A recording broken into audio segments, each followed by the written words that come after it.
Você já deve ter ouvido falar na lei de Coulomb, já sabe que a lei de Coulomb trata da interação entre cargas elétricas, mais precisamente da força entre corpos eletrizados. Por que corpos eletrizados? Por exemplo, eu tenho aqui uma esfera de isopor eletrizada com carga quesão. Uma esfera de isopor, por exemplo. Uma outra esfera menor um pouco, eletrizada com carga quesinho. Agora, você concorda comigo que a distância entre elas não é tão maior do que o diâmetro dessa esfera maior aqui, ou até mesmo da menor? Então, para efeito da aplicação da lei de Coulomb, eu não poderia estar desprezando estes dois diâmetros. Mas, se eu afastar essas esferas, olha aí, a tal ponto que a distância entre elas é tão grande, quando eu comparar o diâmetro desta e o diâmetro dessa com a distância entre elas, com certeza eu posso desprezá-los. E neste caso, as nossas duas esferas de isopor recebem o nome de carga pontiforme. Então, o que vem a ser uma carga pontiforme? Não é uma carga que tem a forma de ponto, não é isso. Nem ponto que tem carga elétrica. Ponto é um ente abstrato da matemática, né? Nem é um ponto com forma de carga. Isso não existe. Então eu vou dizer que carga pontiforme é um corpo eletrizado cujas dimensões são desprezíveis em relação à distância que os separam de outros corpos eletrizados. Pronto. Tá? Bom, e daí? Acontece que essas duas esferas, ou essas duas cargas pontiformes, podem ter sinais opostos. Lembram-se? As cargas podem ser ou positivas ou negativas. Se elas tiverem o mesmo sinal, elas se repelem. Se elas tiverem sinais opostos, elas se atraem, de acordo com a lei de Diffie. Bom, vamos imaginar que elas têm os sinais opostos. Então a força entre elas é de atração. E repare que este vetor F e este vetor F têm a mesma direção, portanto horizontal, tem a mesma intensidade, ou seja, o tamanho desse vetor é o mesmo tamanho desse, porém em sentidos opostos. E o que o Charles Augustin Coulomb foi fazer? Ele foi medir a intensidade dessa força utilizando uma balança de torção.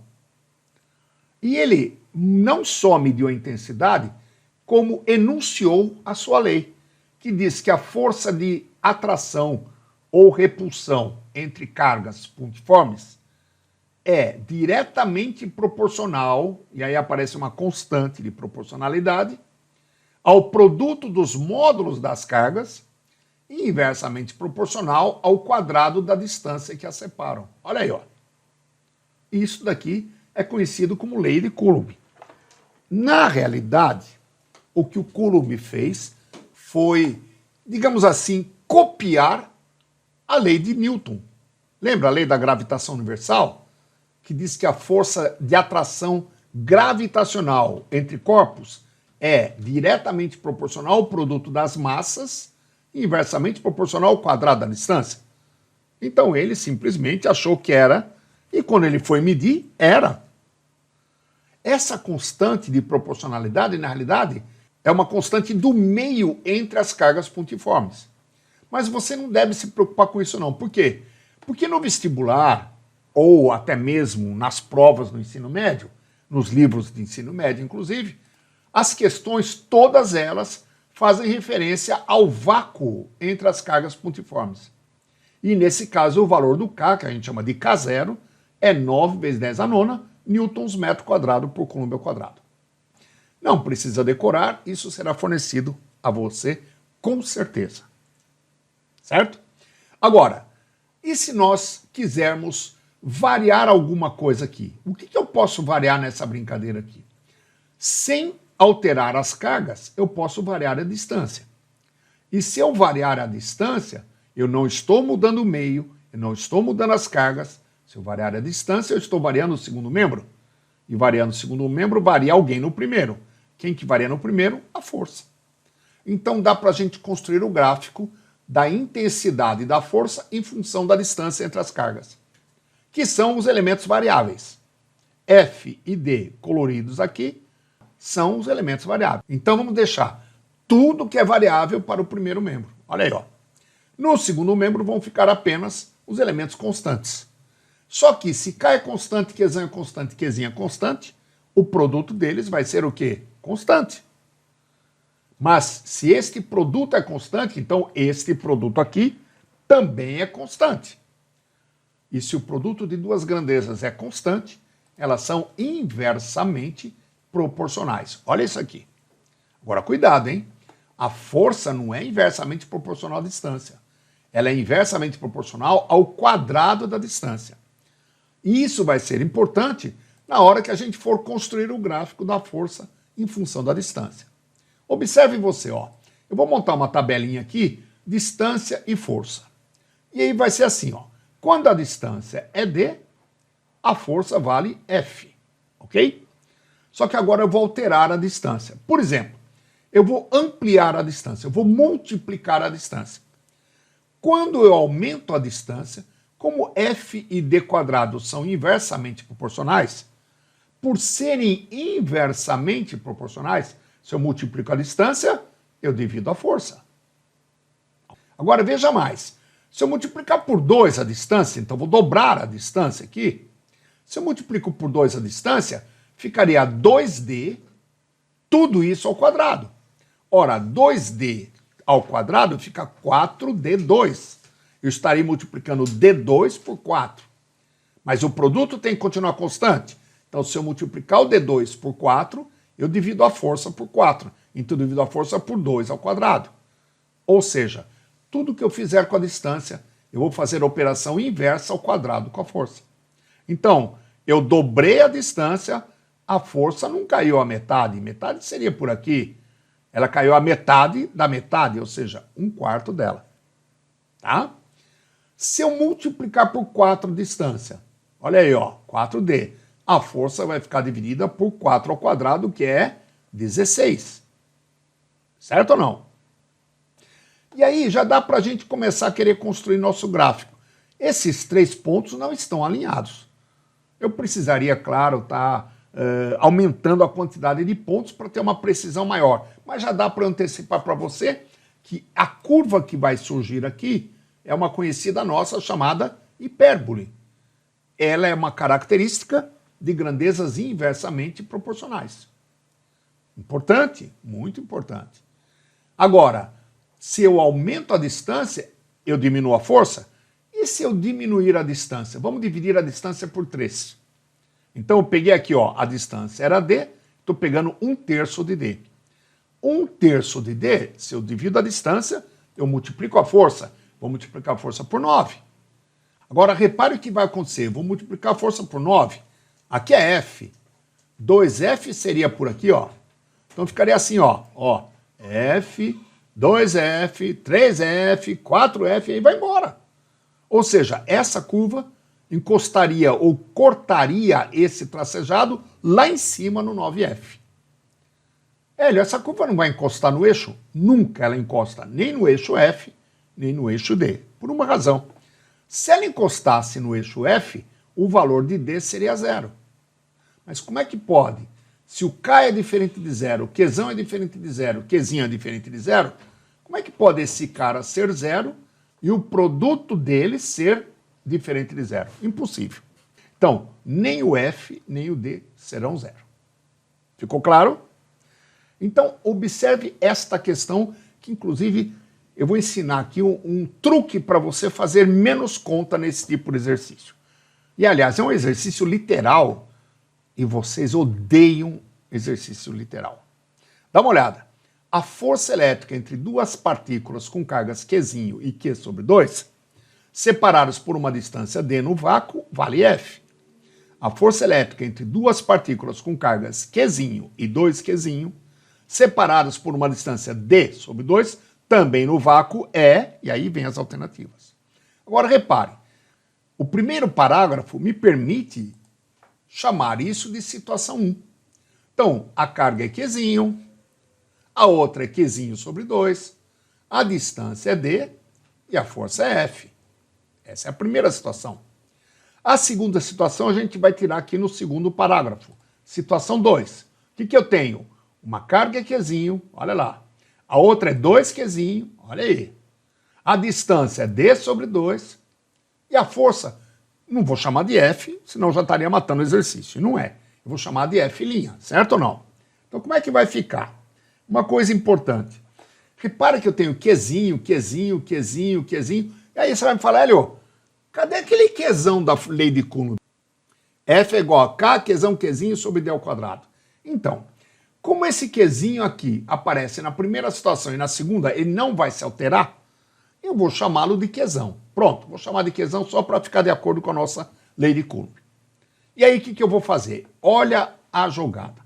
Você está lembrado que na lei de Coulomb tem uma fração, tem no denominador o elemento elevado ao quadrado? Então, para que eu vou carregar fração? Isso vai me obrigar a um cálculo maior ainda, uma conta a mais, ou duas, eventualmente até 3 a mais. Se a gente pode sair brilhantemente aqui. Tá vendo esse Qzinho sobre 2 aqui, ó? Qzinho sobre 2? Aqui é Qzinho sobre 2 e aqui é 2Q. 2Q, quantas vezes é maior do que Qzinho sobre 2? Ou melhor dizendo, se eu multiplicar por 2 esse cara aqui, dá Q. Se eu multiplicar o Q de novo por 2, dá 2Q. Ou seja, 2Q é 4 vezes Q sobre 2? Sim. Então, ao invés de trabalhar com Q sobre 2, eu vou trabalhar com Qzinho. Vou chamar isso aqui de Qzinho. Olha aí, ó. E se aqui é Qzinho, aqui eu sei que vai ser 4Qzinho. Pronto, sumiu a fração. Ora, vou voltar à animação, acompanhe. Ó, era Qzinho sobre 2 e aqui era 2Q.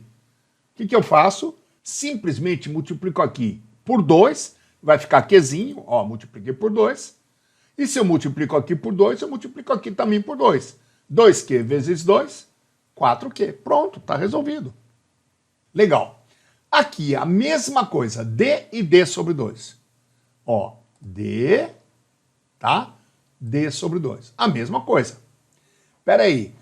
Este cara aqui é o dobro deste. Aqui é D sobre 2, aqui é D.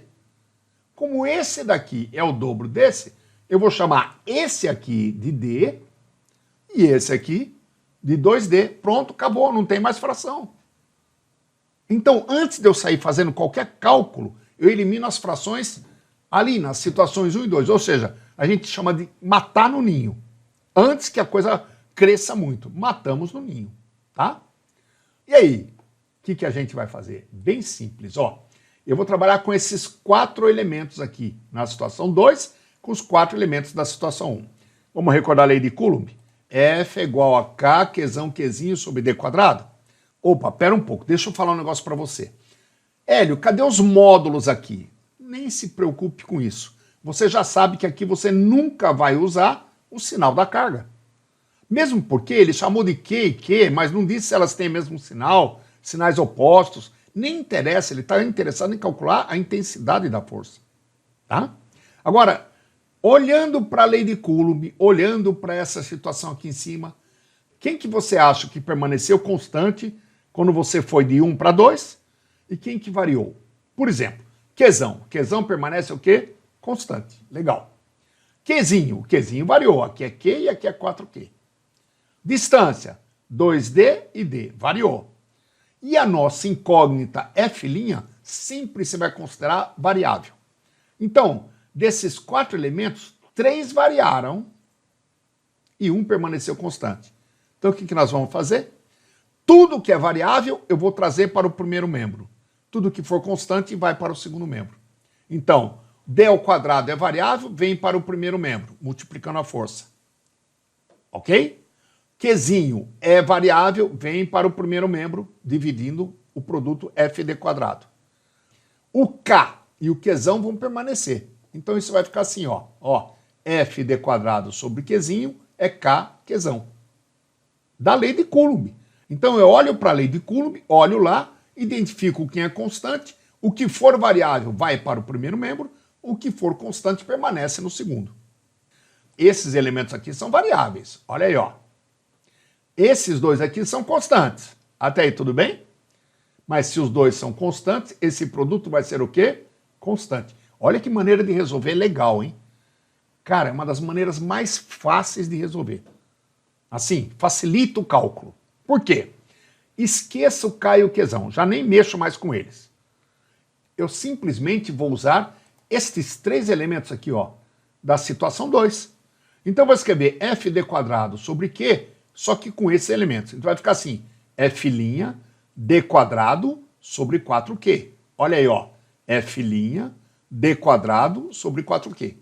Só que se eu fizer essa conta, como o produto é constante, dá a mesma coisa se eu utilizar esses três elementos aqui da primeira situação. Ou seja, se eu fizer f 2d² sobre Qzinho.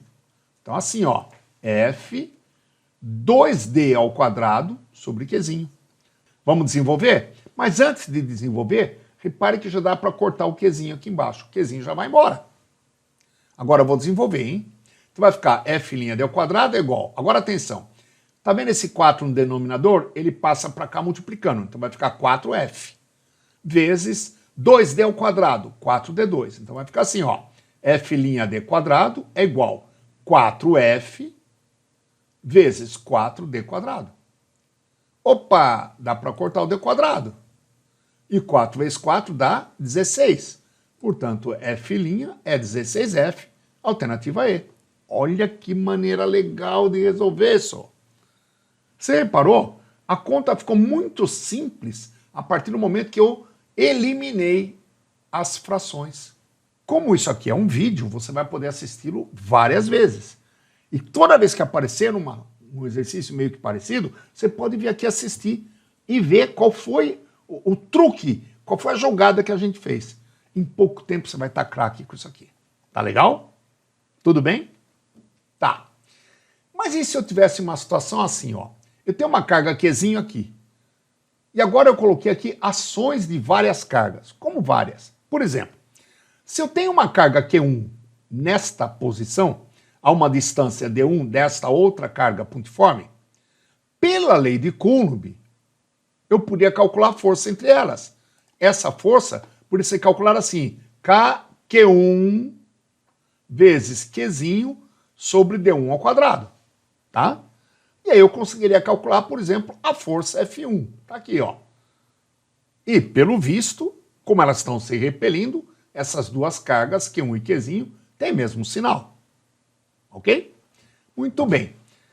Eu poderia ter mais uma carga Q2 aqui, olha aí, ó. E a distância é D2. E utilizando a lei de Coulomb de novo, F é igual a K, Q2, Qzinho sobre D2², eu calcularia a força F2. Opa, agora elas já estão se atraindo, então eu posso afirmar que Q2 tem sinal contrário ao de Q1. Legal? Mas eu posso ter mais uma carga aqui ainda, ó, um Q3. A distância é D3. E nesse caso a força seria assim, por exemplo, né? Opa, então já sei, Q3 e Qzinho têm mesmo sinal. E eu conseguiria calcular a força F3 utilizando novamente a lei de Coulomb. Até aí, tudo bem? Legal. Só que aí eu pergunto para você, e essa carguinha aqui? Se eu largar essa carga, para onde que ela vai? Ela vai para cima? Vai para a direita? Para a esquerda? Para a esquerda aqui meio para baixo? Para a direita meio que para baixo? Para a horizontal? Sei lá. Ou, então, como eu tenho três forças agindo em Qzinho, eu posso pensar na força resultante. Agora, cuidado. Atenção, olha o que eu vou falar.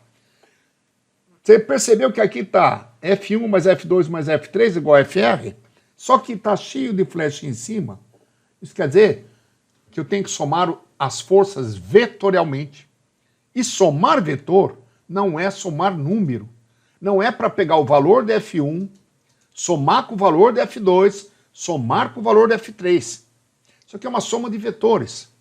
Somar vetores não é somar números. Como é que eu faço essa soma? Então veja, a lei de Coulomb me permitiu calcular os valores das forças. E aí eu teria que desenhar os vetores proporcionais a esses valores, tá? E aí, lembra da regra do paralelogramo? Ou melhor dizendo, da poligonal para somar vários vetores?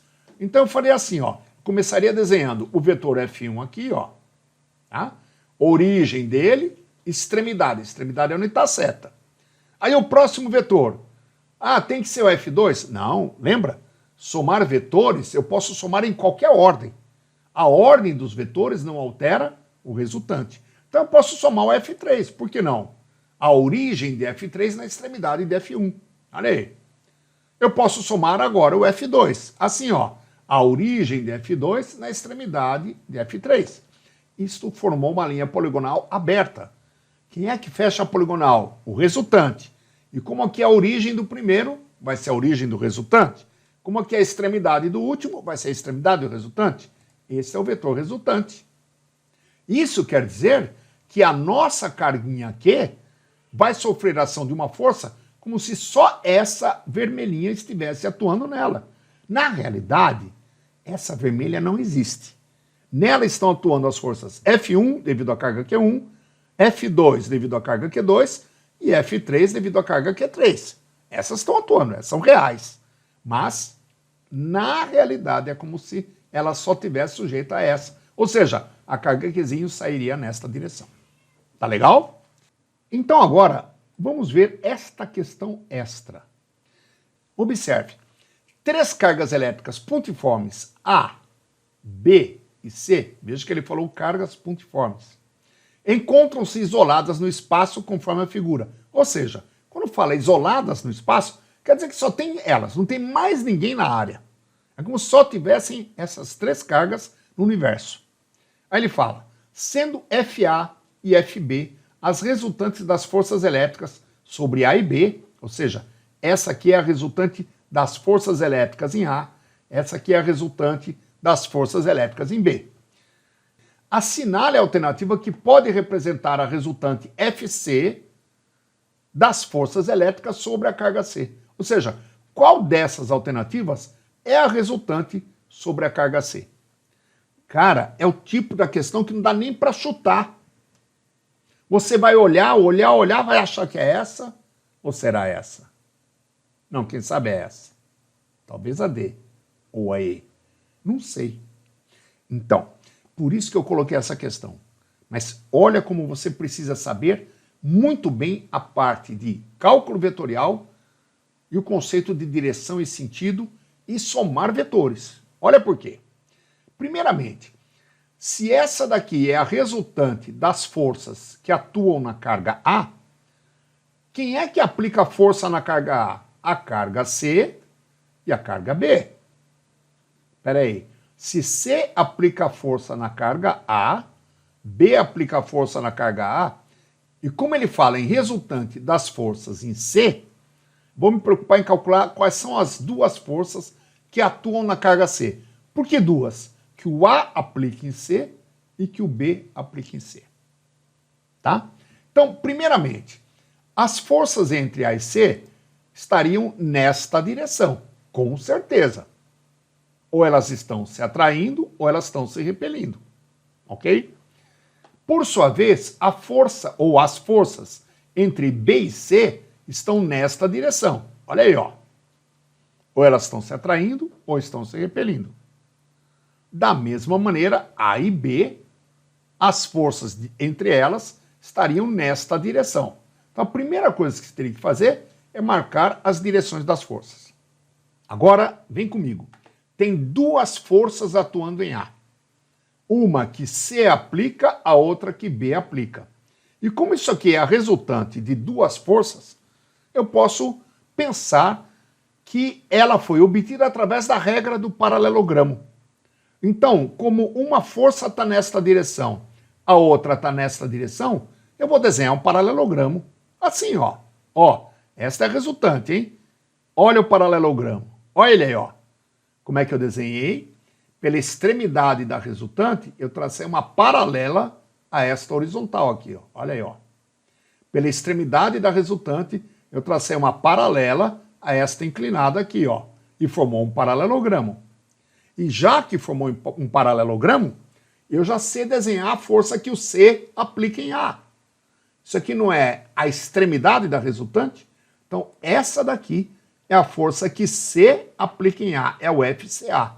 Força que o C aplica em A. A seta é para lá, porque a seta da resultante está aqui, ó. Tudo bem? Agora vamos lembrar do princípio da ação e reação? Se o C atrai A atrai C. Olha aí, ó. Na mesma direção, com o mesmo tamanho, os dois vetores, porém em sentidos o quê? Opostos. Essa aqui é a força de C em A. Essa aqui é a força de A em C. Pronto, achei a primeira força que atua na carga C. Legal? Eu também vou fazer isso com a carga B. Como isso aqui é a resultante, vou desenhar o paralelogramo. Então vamos lembrar, ó, pela extremidade da resultante, eu vou traçar uma paralela a esta horizontal. Então vem uma paralela aqui, ó. E pela extremidade da resultante, uma paralela a essa inclinada aqui, ela vem aqui, ó, formando um paralelogramo. Olha a resultante e olha o paralelogramo. Olha ele, ó. Tudo bem? E com isso, eu consigo desenhar a força que o C aplica em B. Essa daqui, ó. Olha ela aqui, essa verdinha aqui, ó. A seta da resultante FB está aqui. Essa daqui é a força que o C aplica em B. Princípio da ação e reação. Se C repele B com FCB, B repele C com FBC. Olha aí, ó. Estão se repelindo. Olha, ação e reação. Pronto. Já tenho as duas forças que atuam na carga C. Agora é só somá-las. Pelo método do paralelogramo, é claro. Então, pela extremidade de FBC, uma paralela a essa reta inclinada. Pela extremidade de FAC, uma paralela a esta inclinada. Assim, ó. Olha aí, ó. E aí, tá aqui o nosso resultante. Origem na origem dos dois e extremidade no encontro das paralelas. Está aqui a resultante sobre a carga C, que nada mais vai ser do que a alternativa D de dado. Ótima questão, excelente questão, com certeza. Tá? Mais ainda, hein? Repare você que daria para a gente até calcular não, melhor dizendo, desenhar a força que o B aplica em A. É essa daqui, ó, o FBA. Olha aí, ó. Mas se o B atrai A atrai B. Olha a força, olha lá, certinho. F a B. Tá? Ação e reação. Boa questão? Ótima questão, excelente questão. Ok? Agora você tem aí um materialzinho para você estudar. Bons estudos. Até a próxima.